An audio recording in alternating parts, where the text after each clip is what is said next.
Can you go get that owl hoot while I go up and get Gordon? Well, I'd rather you'd go get him. Let me climb the pole, Roy. All right. Go up the opposite side, though, so you'll have the pole for protection from any bullets. Yeah, think of a officer having to do things like this. Dale, take cover. Lie flat on the ground. I'm going after Bailey's man, and there may be more shooting. I'm with you, Roy. No, you take cover, too. I'll call if I need help. Roy starts ahead. Immediately, a shot is fired in his direction. He drops to the ground, realizing that the gunman is watching their every move. He starts ahead once more, cautiously. Another shot, nearer this time. Roy draws his own gun, fires. He sees something move and fires again. Just ahead, a man runs for cover. Roy's shots have come close. The gunman is trying to get to a place of protection. Roy leaps ahead after him. The gunman lunges desperately, and Roy throws himself forward. He whirls the gunman about, throws a hard punch to his head. The gunman staggers. Roy hits him again, then again, and the gunman goes to his knees. Have you learned not to shoot at a helpless man yet? Or do you want some more? I've had enough, Rogers. I've had enough. There's men on horseback coming this way, Roy. It may be my uncle's men. What are you doing with these people, Pat? I'm with them all the way, Mac. Yeah, you chose the wrong side. That's your uncle and the rest of the boys coming. They heard the shots. They'll take care of you and them. Start moving, Mac. Step back to where the line's down. There's 2 men on that pole who have to be taken care of.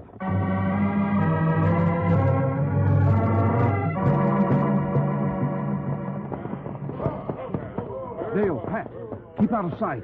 Yeah, but our guns will be ready. Yeah, the shooting camp men here someplace. That's right. Matt! Matty McCormick! Stand quiet, Mac.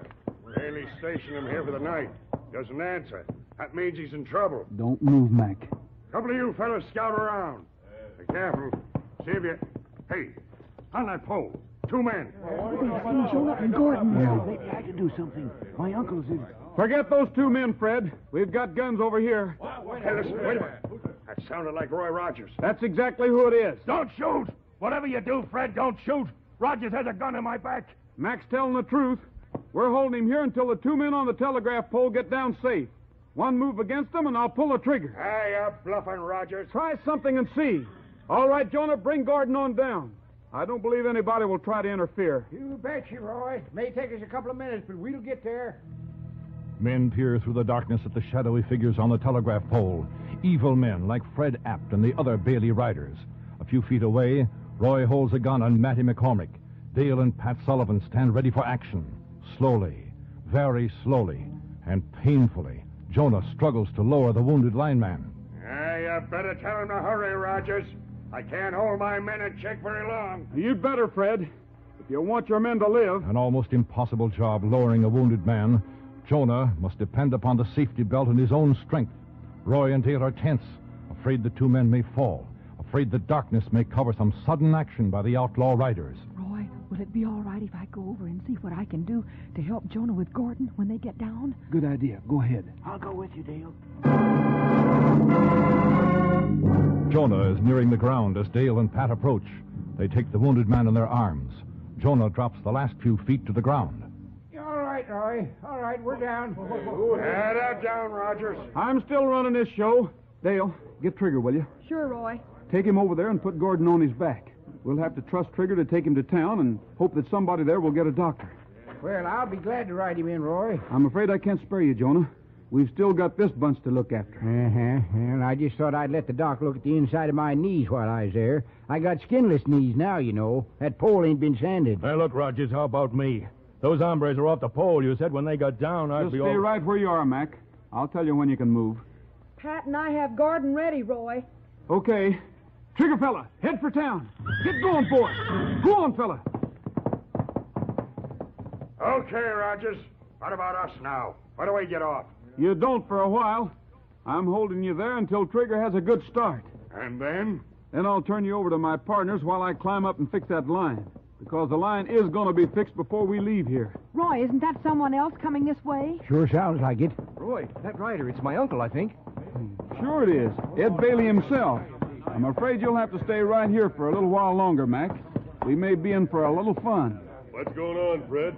You fellas were to report back after you investigated the shooting. We're in trouble, Mr. Bailey. Where's my foreman? Mac's here, Bailey, with us. Rogers. Just take it easy and nobody will be hurt. Do what Rogers says, Mr. Bailey. He's got me at the point You're of trespassing. Wait, Mr. Bailey, don't do You're that. on my land. Be careful now. And I've got a legal right to protect my property. Roy! Yeah, it's Pat. Bailey, you've hit your nephew. It isn't true. Pat wouldn't side with you people. He's hurt, Roy. Bad. I'll kill you for this. Stand where you are. Pat is here by his own choice. Get Rogers. It was your shot that hit him, but we'll take care of it. Rogers! Pat needs attention, Bailey. If you're too yellow to do it, I'll take him myself. Bailey, you're delaying things. I'm not afraid of him or his guns. Come on. Get Rogers. Bailey, unmindful of Roy's guns, forgetting he has guns of his own, charges. A man gone mad by shock and grief. His riders follow, hypnotized by the fury of their leader. As Bailey's horse comes up, Roy throws Mac aside to save his life, steps out of the way and pulls Bailey to the ground. Dale and Jonah close in as Bailey's men dismount. This is to be a battle of many against a few. Dale, get Pat out of the way. Dale ducks through horses to drag the wounded man from the danger zone. Bailey and his men have forgotten everything save their overwhelming desire to take Roy. And with Jonah at his side, Roy stands firm, giving 2 blows for each one he takes. There's no chance for strategy. I got that polecat. Take another. There's plenty more. Guns are used as clubs, but time after time, Roy's fists drive the telling blows that cause men to go down. Now only Bailey is left. Roy and Bailey. It's your time, Rogers. You're gonna get it. A roaring animal, an animal gone mad. Bailey lunges at Roy, his hulking body towering over Roy, his club-like arms swinging. Roy crouches low. He springs. His fists drive into Bailey's stomach. Bailey falls back. Roy after him, swinging fast, hard. 1, 2. Bailey staggers. Roy awaits poised. Bailey goes down. He's through. The fight is finished. Good work, Dale. Jonah, let's gather them up and take them to town.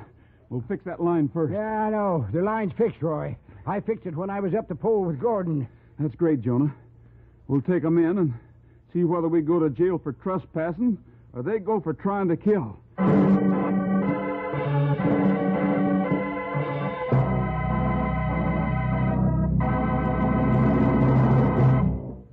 Say, right now's a good time for you to make a big discovery. Yes, sir. Just dig into a package of wonderful new Post Sugar Crisp and discover what a perfect snack it is while you're listening to Roy and his adventures. You bet. You'll love Post Sugar Crisp right out of the package. It's that good. And you'll have fun eating it all day long. Why, that delicious sugar and honey-coated puffed wheat was just made for round-the-clock nibbling. And say, Post Sugar Crisp makes breakfast mighty special, too. Pour on the milk or cream, no sugar needed, and just taste its candy-coated goodness. You'll be sure then you've never tasted a cereal like Post Sugar Crisp. If you don't happen to have any on hand now, be sure to get it tomorrow. Look for it in the giant or regular size red, white, and blue package with the 3 little bears on the front. As a cereal, it's dandy. For snacks, it's so handy. Or eat it like candy. That's Post Sugar Crisp.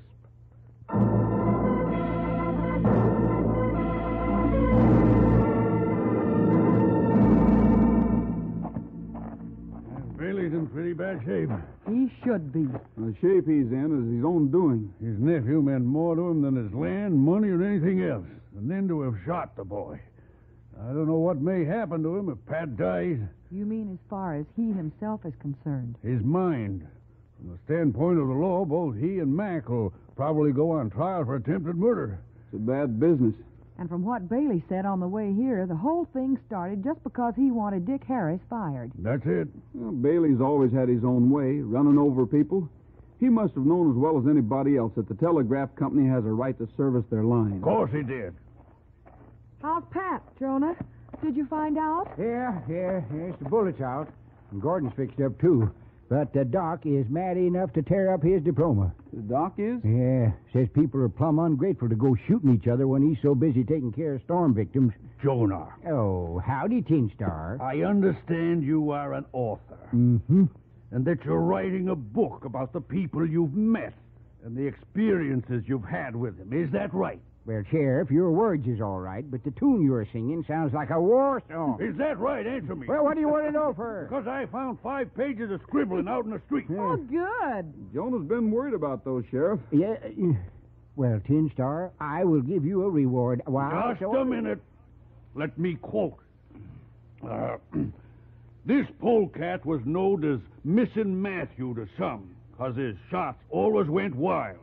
Others knowed him as Megaphone Matthew, 'cause his voice was such that all the birds left the country every time he opened his big mouth. Yeah, I say yeah. Good, ain't it? But he was famous for one thing, yelling, "Stop in the name of the law," while galloping away from the man he was chasing. Real famous. I think you're in trouble, Jonah. No doubt you believe anyone who knew this gentleman will be able to identify him by your description? Why, shucks, yes. I say yes. The kind of writing I do is as plain. All right. You're going to jail. For libel. I'll take this to the Supreme Court if necessary. I'll prove no bird in the world ever left the country because of my voice. Whoop, hold on now. I defy anyone to name a single instance where I... Whoa, now. Now, wait a minute, Sheriff. Why, you rattle-brained banshee, whatever made you think you was important enough to be put in a book? What? You Missing Matthew was an old army buddy of mine, a member of the military police. It looks as though he's got you, Sheriff. It sure does. Of course, if the shoe fits, put it on. No, wait a minute. Put it on and wear it. You're wrong. This description doesn't fit me at all. Nothing like me. Yeah, come to think of it, maybe you would make a good character for me to write about at that. Don't you dare, if you as much as mention my... Sheriff, now take it easy. We're going to have a new rule around here. From now on, Jonah's to let me read every chapter he writes, and then we'll lock the pages up in the safe. It might be a good idea to keep him so busy he doesn't have time to write, Roy. Oh, no, you can't do that. Nobody listens when I talk. I have to. Oh, we won't do that. I don't want anyone to ever say I prevented a talent from being developed. And Jonah does have a great talent. Don't you, Jonah?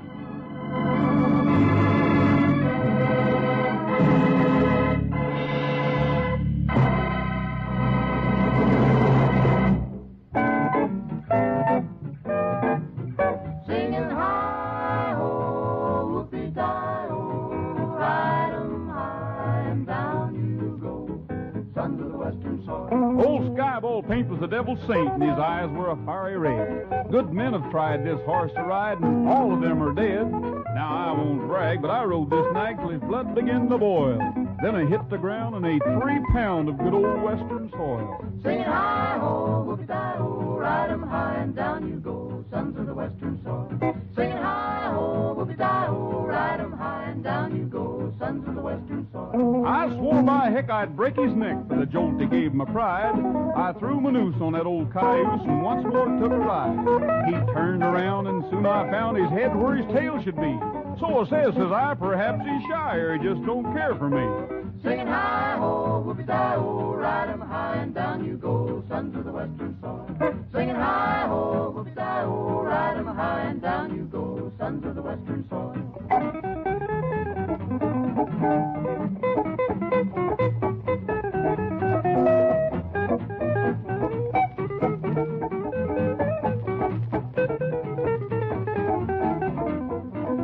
In town one day I chanced to stray up on old Sheriff Jim. For a hoop and a holler and a counterfeit dollar I sold that nag to him. But when he plants the seat of his pants in Skyball's leather chair, I'll bet 4 bits when Skyball quits, old Jim will not be there. Singing hi-ho, whoopie-di-ho, ride 'em high and down you go, sons of the western soil. Singing hi-ho, whoopie-di-ho, ride 'em high and down you go, sons of the western soil, sons of the western soil, sons of the western soil.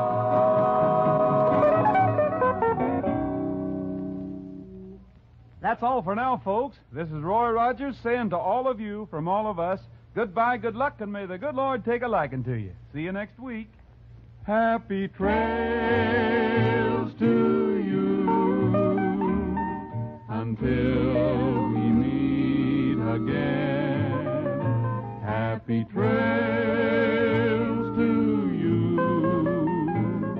Keep smiling until then. The Roy Rogers Show is brought to you by Post Cereals, each week at this same time, with the Whippoorwills, Forrest Lewis, Dale Evans, and the king of the cowboys himself, Roy Rogers. An Art Brush production transcribed, directed by Tom Hargis, script by Ray Wilson, music by Milton Charles.